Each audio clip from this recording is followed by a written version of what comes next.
ಬಿಜೆಪಿಯವರು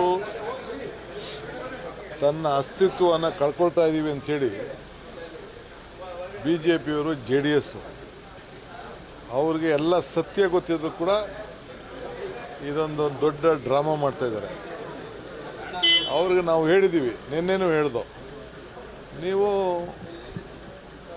ಒಂದು ನೋಟಿಸ್ ಕೊಡಿ, ನಾಗೇಂದ್ರನ್ನು ಯಾಕೆ ತೆಗಿಬೇಕು, ನೀವು ಕನ್ವಿನ್ಸ್ ಮಾಡಿ ನಮಗೆ, ನಾವು ಉತ್ತರ ಕೊಡ್ತೀವಿ ನಾಗೇಂದ್ರ ಯಾಕೆ ಬಂದ ಅಂತೇಳಿ.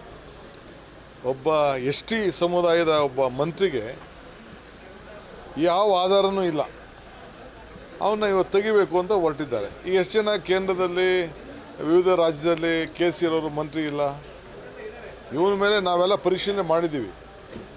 ED ಇವರು ಏನು ಸಲ್ಲಿಸಿದ್ದಾರೆ ಅಲ್ಲೂ ಕೂಡ ನೇರವಾಗಿ ಇವನ ಪಾತ್ರ ಏನು ಇದೆ ಅಂತ ಅಂದ್ಬಿಟ್ಟು ಎಲ್ಲೂ ಕೂಡ ಇಲ್ಲ. ಸೊ ನಮ್ಮ ಇನ್ವೆಸ್ಟಿಗೇಷನ್ ಆಗಿದೆ.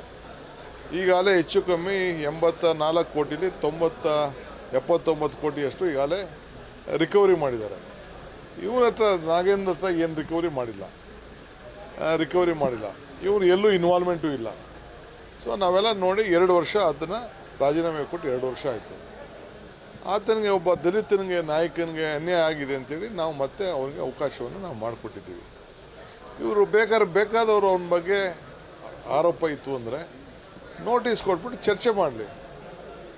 ಬಾವಿಗೂ ಹೋಗ್ತಾ ಇಲ್ಲ, ಎಲ್ಲ ಕೂತ್ಕೊಂಡು ಗಲಾಟೆ ಮಾಡ್ತಾಯಿದ್ದಾರೆ. ಕೇಳಿದ್ರೆ ನೀವು ಅಲ್ಲಿ ಡೆಲ್ಲಿಲಿ ಮಾಡಿದ್ರಿ, ಅವ್ರು ಮಾಡಿದ್ರಿ ಅಂಥೇಳಿ ಕೆಲವು ಮಾಡ್ತಾಯಿದ್ದಾರೆ.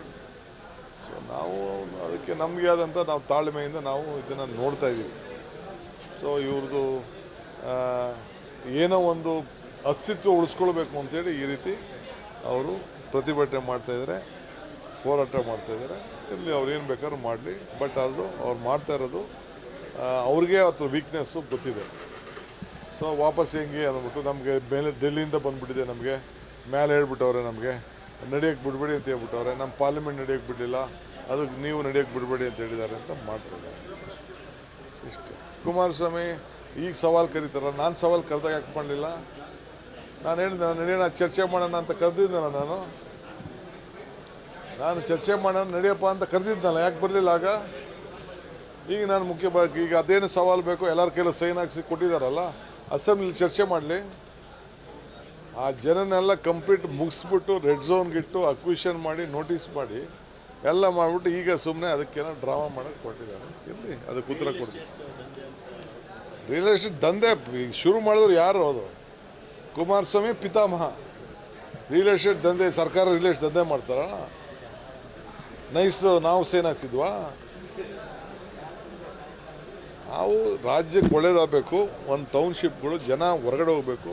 ಈಗ ಯಲಹಂಕ ಟೌನ್ಶಿಪ್ ಆಯ್ತಪ್ಪ, ಈಗ ಇದು ಕೆಂಗೇರಿ ಟೌನ್ಶಿಪ್ ಆಯಿತು, ITPL ಆಯಿತು, ಈಗ ನಮ್ಮ ಆನೇಕಲ್ ಟೌನ್ಶಿಪ್, ಸೂರ್ಯ ಟೌನ್ಶಿಪ್ ಆಯಿತು. ಹೆಂಗಾಗೋಯ್ತವಲ್ಲ? ಯಾರ್ದೋ ಜಮೀನು. ಈಗ ಬಿಡದಿವ್ರು ಮಾಡಲಿಲ್ವ? ಇವರು ಬಿಡದಿ ಟೌನ್ಶಿಪ್, ಬಿಡದಿದ್ದು ಇಂಡಸ್ಟ್ರಿಯಲ್ ಟೌನ್ ಮಾಡಲಿಲ್ವಾ? ಆರೋಳಿ ಇದನ್ನು ಇಂಡಸ್ಟ್ರಿಯಲ್ ಟೌನ್ಶಿಪ್ ಮಾಡಲಿಲ್ವ? ಇವರು ಜನಕ್ಕೆ ಅನುಕೂಲ ಆಗಬೇಕು, ಉದ್ಯೋಗ ಸಿಗಬೇಕು. ಆ ಜನ ಅಭಿವೃದ್ಧಿ ಆಗೋದು ಅವ್ರಿಗೆ ಇಷ್ಟ ಇಲ್ಲ.